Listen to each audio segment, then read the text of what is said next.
there's a lot of people that have been row cropping um, for cannabinoid production. I think that might be actually forced inside in the future.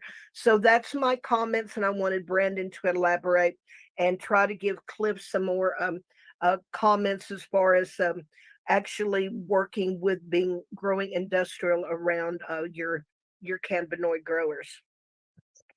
I can do that happily. So my first year actually farming for myself, we got threatened on a number of occasions with class action lawsuits for cross pollinizations before we even put plants in the ground. The one thing I can say here is it's an absolutely obnoxious statement saying that anyone can cross pollinate anyone, because the only time that's going to happen is if the farmer is not doing their due diligence, right? You as a farmer are responsible for your plants through their entire growth cycle. Oregon State has a rule here that says pollen drift has about a 2-mile range, right? So if you're growing for like seed or grain, you cannot grow within 2 miles of any other farm that grows cannabis for production. This way you can't cross-pollinate. So 2-mile rule. If you as a farmer, like I was saying earlier, do your due diligence, then you and a group of people are going to be out in your fields every day throughout the vast majority of your grow season, checking each individual plant and each individual branch of each individual plant. This is time consuming and it does cost money. But if you find a male plant or you find a hermaphroditic branch to a plant, then you can cull that plant. You just remove it, put a plastic bag over top of it before you touch it. Bag the whole dang plant, pull it up from the ground, tie it off, and throw it in the trash. Just send it to the dump in that trash bag. Don't open it again. It's no longer a threat to you or anyone else. I have never had a pollination issue on my farm from any of my plants.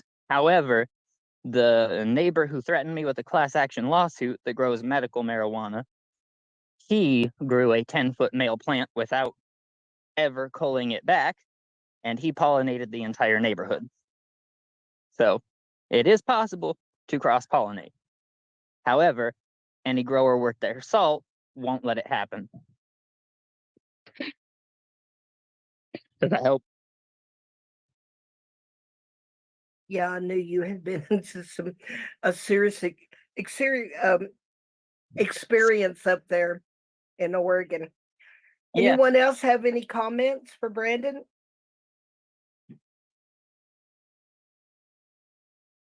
Just where are you in Oregon? I'm from Oregon. I am in Talent, Oregon. Talent. Okay. I used to live in Ashland and do a lot in Talent. Thank you. Yes, of course. Okay, well, we are at 4:30, and we are now entering into we're entering into a open discussion for the next 30 minutes. If anybody has questions or comments from earlier, or basically, but please raise your hand. Just open conversation, questions, comments, anything about permaculture or the hemp industry. And 5 o'clock, 30 minutes from now, we will be introducing our president of the National Builders um, Network, and we will be moving into our next section. Erica, come on in.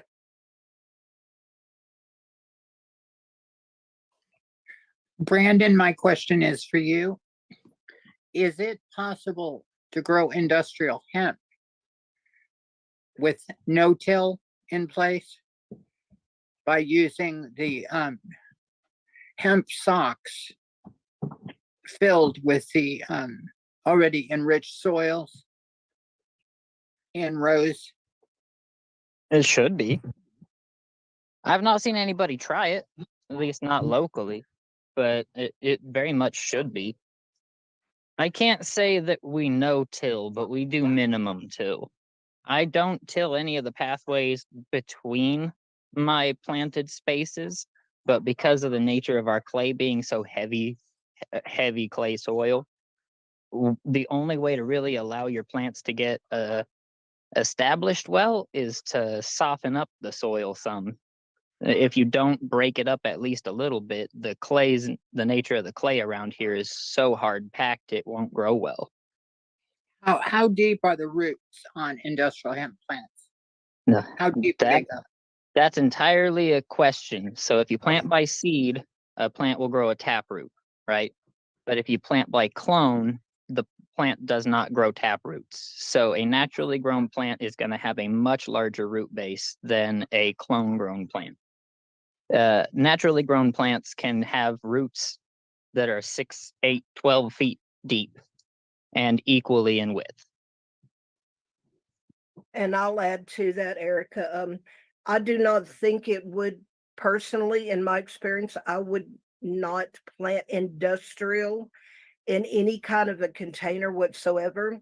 The genetics of industrial is meant to be in the ground because it will produce a taproot and it will go deep. So if you're planting in a hemp sock, it'd be just like putting it in a pot. You know, it would either bust through that pot if it's cloth pot, or it would become root bound and not grow. So Yeah. now if you're actually talking about growing for medicine to where you're gonna top that plant and bush the side branches, and you know, if you're actually going to grow for medicine, then you could probably do that. But I would, as Brandon suggests, use clones to where you're not dealing with taproot. Anyone Great else? answer. Anybody else?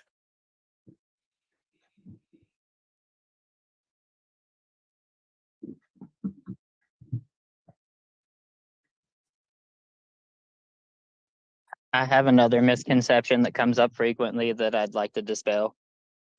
Go ahead, Brandon. Okay. So a big question I get asked a lot that doesn't make any sense to me, but I do get asked it a lot, so I'm gonna bring it up. If there's a male plant, it's gonna turn other plants male, isn't it? No. The answer is no. That's not how it works. A male plant pollinates a female plant and makes the female plant grow seeds. That's it. It's just the plant's version of sex. That's it. Just to make that absolutely clear. A male is a male, a female is a female, and females can become hermaphroditic. You can even trigger a female to be producing completely female pollen, but you cannot create more males with pollen. Another thing to mention, in most of your industrial strains, as soon as the male pollinates, it dies. So you can look out into industrial field and you can spot the males because they are brown and withered, to where your the others are branching towards the sky. Yeah, males also grow a whole lot faster than females, so your tallest plants are almost always male. I'm also going to drop, we have the Hemper's Almanac, a field guide for the American farmer. This is an open source book that the coalition wrote back in 2020. I'm going to go hunt down that link and put it in the chat. It is it's 7 chapters and it covers everything from a basic 101 all the way through how to well, we use the term, everyone understands what Southern engineer means, how to Southern engineer your existing equipment to help with harvest so that you do not have to deal with the tensile strength of the fiber tearing your equipment apart. Carol Sue, come on in. So I just, when Brandon just mentioned about how the males, they basically have sex and die, it reminds me of the sperm, how the male sperm is, they were actually not as strong as the female, but they swim up faster. So they get up there first.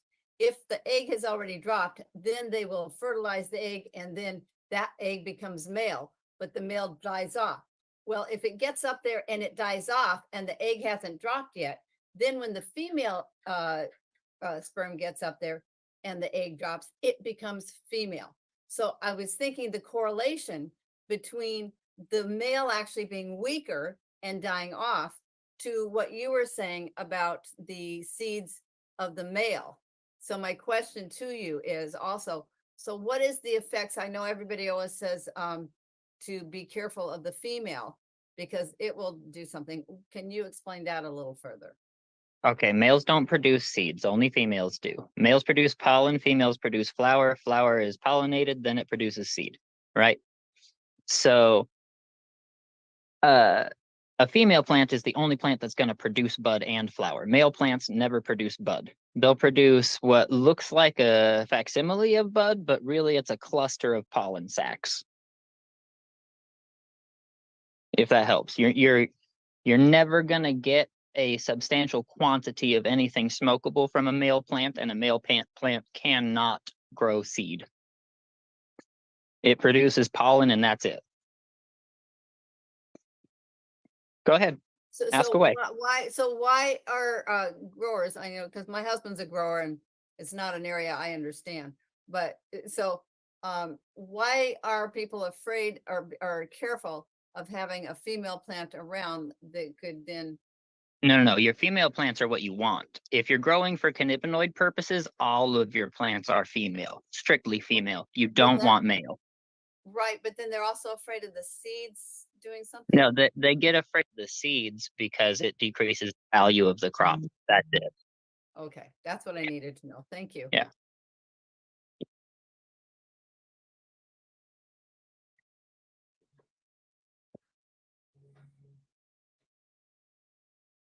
Brendan, explain feminized seed. Okay. Check your mic. Sorry, I just had a call come in. Okay. So feminized seed is a process of breeding a female plant with another female plant, right? So both plants are XX chromosome, no Y chromosome. They're all female. You take one plant that you really like, whatever the genetics might be, something that produces something you like, and then you treat that plant in such a way that it causes a genetic flop in the plant to form pollen sacs on a female plant, non-hermaphroditic pollen sacs, meaning that the pollen that comes from it is still going to be XX chromosome, right? This means when you take that pollen and pollinate another female plant with it, all of the seed, or at least the vast majority of the seed, is going to come out with the same XX chromosomes, meaning the vast majority, up to 98% or more of the crop you grow from that seed will be female plants. Was that clear enough for everybody?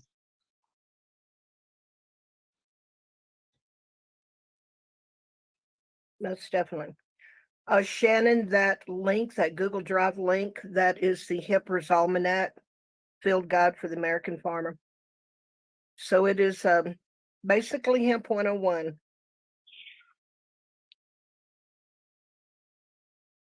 And that is, I did write that as open source, so you guys feel free to share the link. I want to say, Shonda, how much I appreciate the work that you're doing, that you're bringing this information to the world in such an accessible way, and providing the file as well, so that we have it in legible ways as well. You know, this information is really important. I honestly feel that marijuana, cannabis is going to be one of the most important plants that humanity cultivates. There are others, but this one in particular, because it satisfies so many of humanity's needs and some of our wants as well. And so I want to thank Brandon sincerely for bringing this information to us as a farmer with his hands in the dirt, or should we say soil. Uh, so thank you. And you know, I kind of feel, that pot became illegal. Now they say it's because the plastic industries, but it seems to me, looking at it from a larger perspective, that perhaps it was so that we would learn how to grow it indoors, plants indoors, because we need to have that skill because of the vagaries of weather during this time of change. All it takes is, one or two climate catastrophes, and we don't have food. So, and especially in places where we don't have 12 months a year growing season. So, coming from British Columbia, I'm very aware that our food comes in over the highways. And if there's a washout in the roads or the big snowstorm comes, in 3 days, we don't have the food we need in order to feed our cities. And so I'm going through a process right now of working with the community here to create indoor gardens. And while it's not your area of expertise, Brandon, I want to appreciate what you brought, because it's part of the conversation, because it cannot all be grown indoors.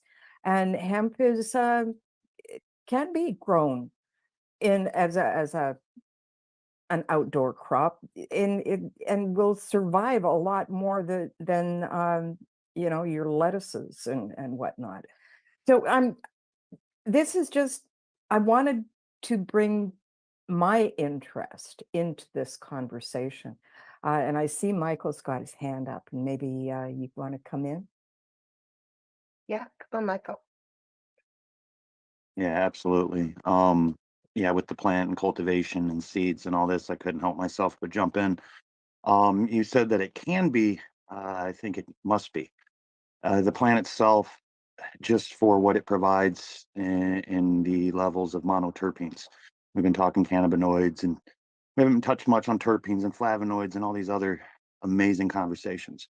But you're talking on the climate aspect and food security. So seed is that. The hemp seed is food security from another conversation of the omega fatty acids and how it's the one seed we can continually ingest. And just all these other amazing aspects of the plant that we get subject matter experts like Paul J. von Hartman and brilliant people like Shonda and other individuals in here that have been a component of change with it, right? I feel with the lack of the boreal forest, the lack of the phytoplankton, like explained in Cannabis versus Climate Change, is you want the blueprint of the plant and the symbiotic relationship of the mononuclei of being a monoterpene and what it does, Cannabis versus Climate Change. In that, seeds are required for food, pollen's required for that, and the hemp needs to be with medicinal, I'm an indoor grower and outdoor grower, absolutely, right? Differences, amazing capabilities of environmental manipulation to create different stressors that then create maybe new cannabinoids, right? That's the level of the science and of where we're at now. But as an outside, it needs to be grown from the carbon offset, not just in the air, but in the soil, and then just the regenerative aspect of the plant. I feel, like we've had conversations here just earlier today of the level that we should have that right to grow. Everybody should grow it, and then a higher quality of life across the globe is achievable in that. So that's a little bit of my bit on the power of cultivation seeds, and I think it's all a must and a necessity. So, and like Brando said, those that pay attention to their crop, you don't have that issue. So I'll land that plane. Thank you. Thanks, Mike.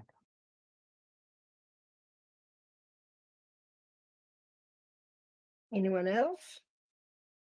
I'd like to add, because a lot of people talk about the seed and the grain being the superfood and all of this, but a lot of people seem to forget the leaf, the sun leaf itself, the biggest leaf your plant produces, is actually been tested for all of the food use purposes by a fella named Barry Epling, the owner of Hemp Inc., and they have been proven scientifically to be a superfood, better than cranberries or most other superfoods. Exactly, especially for fresh juicing. Shauna, come on in.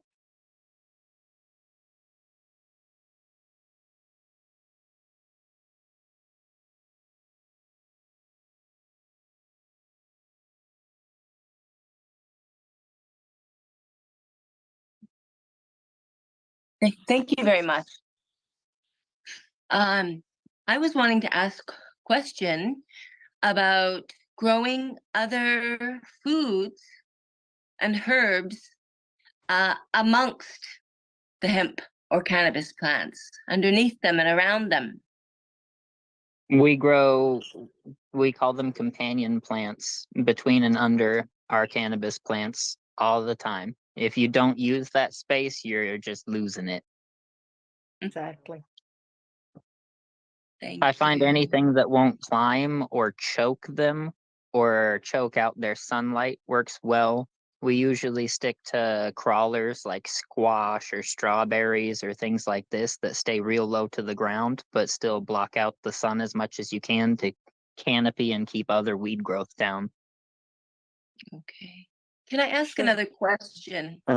Real quick, I wanted to jump in on the that's the same for indoor as well. Individuals do grow companion plants, and it provides a Right. higher quality of cultivation experience with the plant, and better product at the end. So that's indoor and outdoor. Go ahead, During Shauna. the indoor. Beautiful. I was just also wondering about, I'm thinking of a piece of land that is almost 4 acres, and whether it would be feasible to have both like a hemp just for personal experimentation, not a farm, and then also on the same property growing cannabis. Is that possible to achieve that? What state are you in, Shauna? Good question. I'm in British Columbia. It's an interior mountainous climate. Check your local laws. Exactly. So here Okay. in Oregon, if you grow anything over 1/4 of an acre, you're a farm. You're allowed to grow anything up to 1/4 of an acre and call it a garden without getting any permits or licenses. But if you exceed 1/4 of an acre, you need water rights and you need licenses. But as Shauna, far as one of the easiest ways to find out is to simply Google hemp industry laws in British Columbia. Also, Michael Coles is in the room. He's in BC. Michael, do you happen to know any of these statutes up in BC?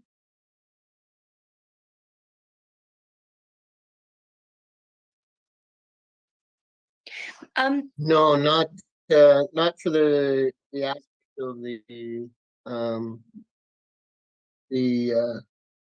garden the aspect, how much land use you can use. But Okay. I find that there's a lot of Michael, when it comes to Michael, let me. seed here. Michael, I'm going to come back to you, Shauna. I was just seeing if we could help her here. Shauna, go ahead. She's got more questions. sorry, I think I just want to clarify that I was just wondering whether growing a hemp plant and a cannabis plant, like specifically they're different varieties for different reasons on the same land, is that okay? That's kind of what I meant. Like in terms of, I guess it's just the same as checking out their plant- pollen. The plants are not going to hurt each other. You can grow a hemp plant or a marijuana plant. There's no difference genetically. It's just how much THC that plant's going to produce. That's what defines marijuana and hemp. It's just how much THC that plant is prone to produce genetically, depending on what its parental lineage is, right? Because you don't know from its breeding what it's exactly going to be, but you have its parents to test and prove what their genetics produced, right? So they just give you the closest facsimile. If it says that it's hemp, that means it's going to be less than 0.3% THC by mass. If it's marijuana, it can be anything above 0.3. And But they to can be emphasize- grown in the Yes, same Shauna, area. but to I would have no problem.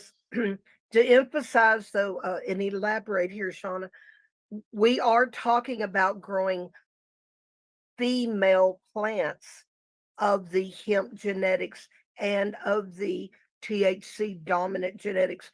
We're not talking about mixing industrial, which has male content, with female. So if that's what you're referring to, yes. Okay, so I will say this. If you want to grow industrial and you're worried about pollination, meaning your industrial hemp has a higher ratio of male to female plants in the seed lot, then what you do is you start your seeds in 1-gallon pots. You allow them to grow until they show their gender. Anything that shows pollen sacs, you kill in the pot. Anything that's female, you plant in the ground. And so, like, I'd like to finish what I was saying there before you interrupted me, Shauna, was the aspect of with the laws here, growing on the same lots. Now, if you're growing the hemp, the fields are preferred choice. But if you're growing the cannabis plant, they're requiring that it is being done indoors or in the greenhouse. So there's a separation there. There's different policies. I don't know for the interior, but here in the Musqueam, like on Vancouver side here, there's fields of hemp that are there, but the cannabis is being grown indoors. And those are the for security and all that, like their process, their control systems that government has in place. So you can't, I don't think you can grow the two things on the same field in there. You must have that separation of the greenhouse or an indoor concrete building. I appreciate you, And Michael. that's- Thank you. Gonna say that. Yeah. I just had a quick question, actually, if you could repeat, you had said a quarter, was it a quarter acre or makes it a farm, or a quarter what makes it a farm? Any, Anything over what anything over 1/4 of an acre in the state of Oregon. in the state of Oregon? Okay. And thank you. Yeah, that that's, is, that's just our state. yeah, that of course is different state to state. Right. Yeah. So we are 5 minutes out on moving to the Builders Network. So any last comments? We've got I 5 would just- minutes. I'd like to thank Michael again one more time. That was very useful information to have. You're welcome. Yeah, I don't know what what it's in the States, as far as their regulations, but here it's a very controlled on that legal side, for the cannabis plant and that. Here in the state of Oregon, we're allowed to have 4 recreational plants personally for any tax lot.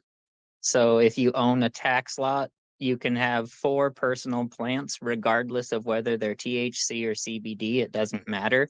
And whatever mix of them you want, provided it's 4 or less. Yeah, here it's 5 plants personal. Okay, guys, I'm going to take the talking stick really quick. Shauna, to close that out really quick before we move on, it says here that the licenses are issued by Health Canada. So I would suggest you just get, go to Health Canada website and go to the industrial hemp, and it should have all your information there. So we are at the end of our industrial hemp section. Let me see. I think we lost Andrew. I don't see Andrew, so